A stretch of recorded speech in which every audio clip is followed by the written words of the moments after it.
Yes guys, welcome back to another video. Welcome to the George Benson football channel for 6 things that we learned from Chelsea in the Club World Cup 2025. Honestly, I don't think I'm going to get over for the next 4 years that we're world champions. You know why? Because we have got the luxury of being able to say that we are officially the only team that won it all. And if that isn't a good enough reason to hit the like button on today's video and subscribe to GBFC, then I don't bloody know what is. I'm not going to lie, I just wanted to basically make a video rounding up the tournament, using some of the personal footage that I've got from the tournament itself to showcase to you guys just how brilliant of a victory this was. Because not only were we emphatic against PSG, but we came up against some really good teams in this competition. People might argue that and say, oh, well, don't worry about it. You didn't play Bayern. You didn't play Real Madrid. The Brazilian sides in this tournament outnumbering us in the stadiums. They had the fans on their side. They had the weather favourable to them. Not to say that it's 40 degrees every time Brazilian teams play in Brazil, but certainly the conditions were against Chelsea. We had certain moments in certain matches where I was not convinced that we were going to be able to win this tournament. Getting beaten by Flamengo 3-1 the way that we did, I was like, look, LAFC was very, very straightforward. We scored 2 great goals. Pedro, Neto opening the score sheet for Chelsea's tournament. But at the same time, that Flamengo game really made me stop and think, well, how long is this summer going to be?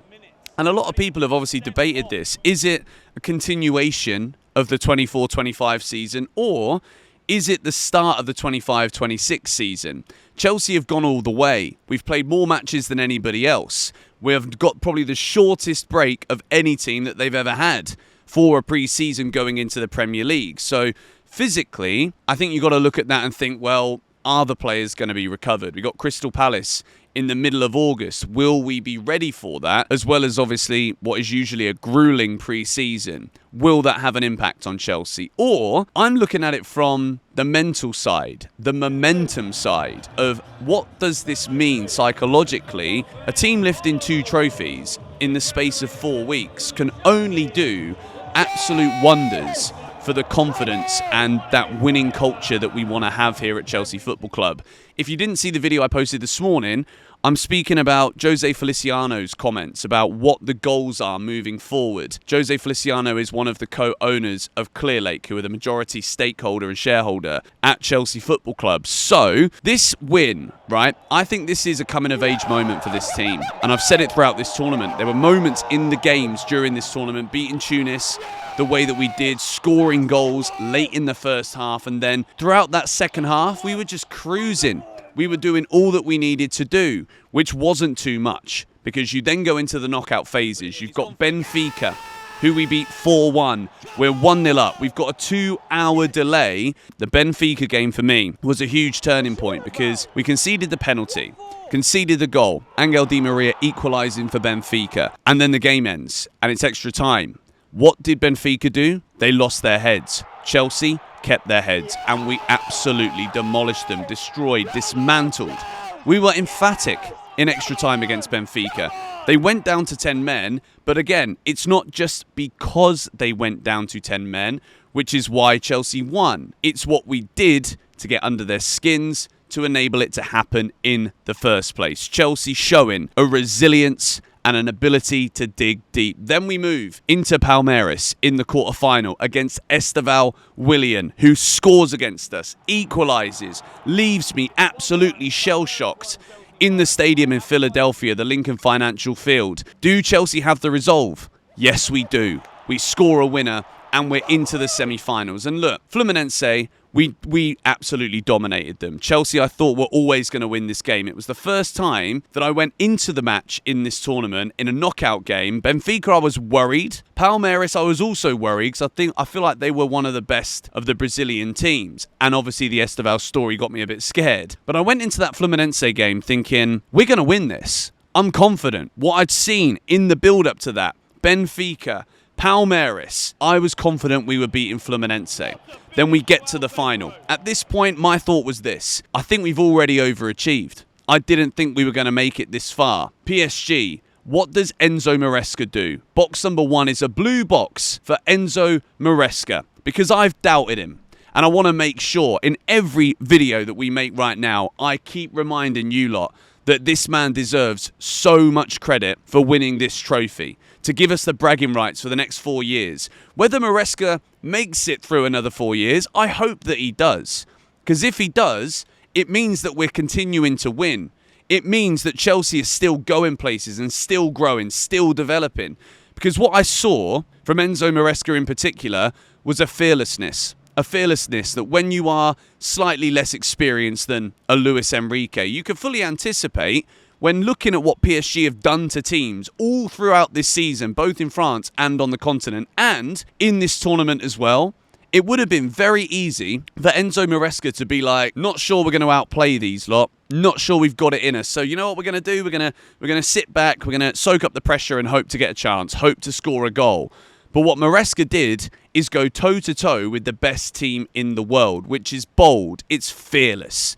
And that, for me, deserves so much praise and so much credit. And it isn't just that final. Throughout the tournament, the way that we managed the squad, we seemed to get the best out of players like Christopher Nkunku. We saw minutes for Dario Isugo. We got a glimpse and a taste of what could be to come from a very versatile young squad moving forward for Chelsea. I think Enzo Maresca deserves so much praise. And obviously, he's not out there kicking the ball. But to set us up that way against PSG, going man for man in the press, developing with the players we have in the squad. Malo Gusto, a man who I thought, you know what, he's had a bad season. Does he fit playing under Enzo Maresca? Instead of Maresca just being like, nah, I don't think this works. He's always backed Malo Gusto, to be fair to him. And now he's found a way to utilise Gusto's ability. And in the process of doing that, he's unlocked Cole Palmer. And Cole Palmer is box number 2 of this 6 Things We Learnt video. Because regardless of whatever happens, right, for Cole Palmer at Chelsea between now and the future and however many years he'll hopefully be at this football club, the memories that were made the day that we won this final can never be undone. I feel very honoured to even have had the chance to be there. I feel honoured to have even been able to watch Cole Palmer in that game. The way that he sat Donnarumma down, the way that he's just got this mercurial ability on the ball. His left foot is an absolute wand. The way that he caresses it, just purely passes it into the bottom corner of the net. And it's got to a point where we've seen it now so many times that I was even there pitch side before the game saying to Kweku that he's going to put it in the bottom corner because you know that's what he's going to do. When I saw Malo Gusto in the starting 11, I'm like, wow, this is bold from Enzo Maresca, but it enables Cole Palmer to come in off that right side, cut in on that left foot because we hold the width with Gusto being out there. And Cole Palmer, once again, in a major final, in a massive moment, not just for him, but for our football club, Cole Palmer delivered, and I hope he's enjoying his holiday right now in St Kitts and Nevis. Moving into Robert Sanchez, who again, if ever there was a player in this Chelsea squad who I have been very critical of, it's Rob Sanchez, I think, over anybody else. But again, the way that he has come together in this tournament is brilliant. Yes, I've still got reservations about whether or not he should be and could be Chelsea's long-term number 1 to win me a Premier League. But again, what this Club World Cup has done is it's built a bit of trust, not just in Maresca or the club and the hierarchy above him, but in players that I didn't think had it in them to dig deep and find this level of quality. And Robert Sanchez found serious quality in this tournament. And I mentioned it in a couple of match vlogs, and the proof is all out there on the channel. There were times where Sanchez was making unbelievable saves, but then the referee would blow the whistle and then the game, it was already offside or whatever. But he looked switched on in this tournament. He really did. And I think the praise needs to be as loud as the criticism. I keep on saying it because it's true. But Robert Sanchez, Golden Glove winner, absolutely deserves the praise. Box number 4, and if you take the final away from it, okay, which I know obviously you can't do that because it is a collective tournament. That's what we're talking about here. But up until this final, and even in the final, Pedro Neto, I think, was the player of the tournament for me. The way that he came alive, the way that he's scoring goals. My biggest qualm with Neto, do we get the goals? Do we get the right number of assists for a player that clearly works very hard? He runs a lot, but do we get the output? It's important to remember that Chelsea didn't just win this by beating PSG in the final. We won it by beating everybody that came in front of us, apart from Flamengo, but that was all part and parcel of what it was. And up until that final, it was Pedro Neto, player of the tournament. Not just for Chelsea, but overall. The work that he put in, Pedro Neto, throughout this competition was absolutely outstanding. And I think moving forward, right, for Chelsea to have Pedro Neto as a versatile winger that can play on the left side, can play on the right side, with Esteval Willian coming in. With Neto in this kind of form, he had an extra bit of determination after what had happened to his good friend Diogo Jota and his brother Andre. And I think huge credit to Neto needs to be given for that also, because to actually show up and play football the way that he did after something like that, it shows that there is seriously somebody in there with so much heart, so much energy, so much effort to give, and he gave it for our football club. So I will always be grateful that Pedro Neto was able to do that, because he was such a big part in Chelsea winning this tournament. Box number 5, João Pedro. He's on the thumbnail. We got a picture with the bloke. I'm delighted about that. This man looks like a serious signing. And I've got to say it now, and I've said it already on the channel, I don't delete things just because over time opinions can change. I didn't think João Pedro was going to be the right signing for Chelsea, purely because I didn't think we knew what he was yet. I thought Pedro was going to be seen as kind of this like number 10, kind of could play on the left wing, or as a 10 player. But he's come out and said, I'm a number 9. I'm a striker. I want to be the striker for this football club. Getting goals in the semi-final. Those 2 goals were absolutely remarkable from João Pedro. To make your debut against the club that you grew up playing for in Brazil, your boyhood club, and to arrive on the scene like that for Chelsea is absolutely sensational. And that is why now, when I'm looking forward, and we're speaking about this in all of the news videos, I'm saying, well, if we sell Nicholas Jackson, what do we do? I'm not necessarily thinking we have to go and buy another number 9 if we lose Nicholas Jackson, because I think João Pedro, what he needed was to take a step up in his career. I think João Pedro's that kind of player that when he's playing around better quality, you can see all of that innate ability that he has. The versatility is going to be a byproduct, because when you've got players like Cole Palmer, Neto, Esteval, Caicedo, Enzo Fernandez, when you've got players of this level that are playing alongside of you, you flourish. And I think for João Pedro, it was very much a case of this was the moment where he takes that step up in his career, where he starts to play for a big club that want to be winning Champions Leagues, Premier Leagues, and then within 2.5 games of being a Chelsea player, he scored 3 goals, 1 in a final against the best team in the world, and he's lifted a trophy. If that isn't a springboard to show us as a fan base just the kind of caliber of player that we've signed here, then I don't know what is.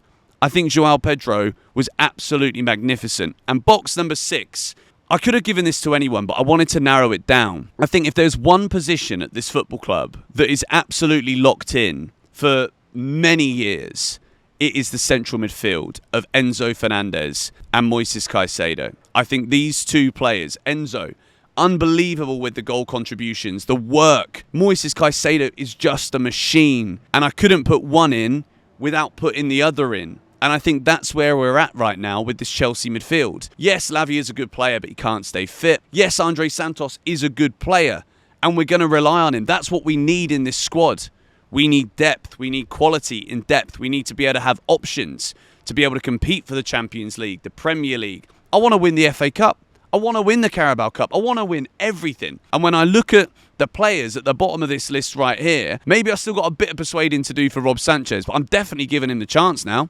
I'm definitely going to be backing him. If we don't sign a new keeper, cut those mistakes out, mate, and I think we got a decent goalie in there. It's easier said than done, but let's see if he can do it. I believe now that he can, which before I didn't, because I hadn't seen those levels. And in a massive game like that, to win Chelsea a trophy, I will honestly forever be grateful for this entire month. We went to every game. We had flight delays. We had cancellations. There were moments where I thought we weren't going to make certain games. Moments where I thought, Flamengo, we might not even get out of the group stage. And we've gone and won the whole thing. Honourable mentions obviously go to Colwill, Chalobah, unreal. Cucurella, unreal. Andre Santos even, unreal. Liam Delap, brilliant start to life at Chelsea. Noni Madueke, did you get your medal, mate? I'm not too bothered. You could have just stayed to the end of the tournament, couldn't you? Don't worry about him. He's an Arsenal player now. We move on. We move forward. You've also got Gittins joining throughout this, in the duration of this tournament too. That's kind of gone under the radar. But all in all, I think this is the best month I've had in my life. We've been doing amazingly well on the channel. You guys have been showing so much love, support for the videos, which I could not thank you enough for. Thank you to DAZN for getting us out there as well, for sponsoring the content throughout this tournament, which has made it a lot easier having done the pre-season tour the year before and spent an absolute fortune on that. So thank you DAZN for helping us out here.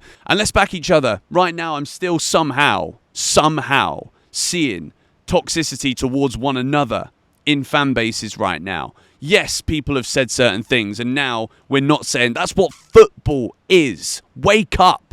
When things are going wrong, as passionate fans, we care and we show passion. We say what we don't like. And everyone has a right to do that on their own platforms. But now that we're winning, don't keep calling everyone out for it. Just enjoy it. We're world champions, and we absolutely deserve it. But anyway, thank you guys for watching this video. If you're not yet subscribed to GBFC, now's the time to do so. We've got a massive season coming up. Loads of transfer news too. Come on, you Blues.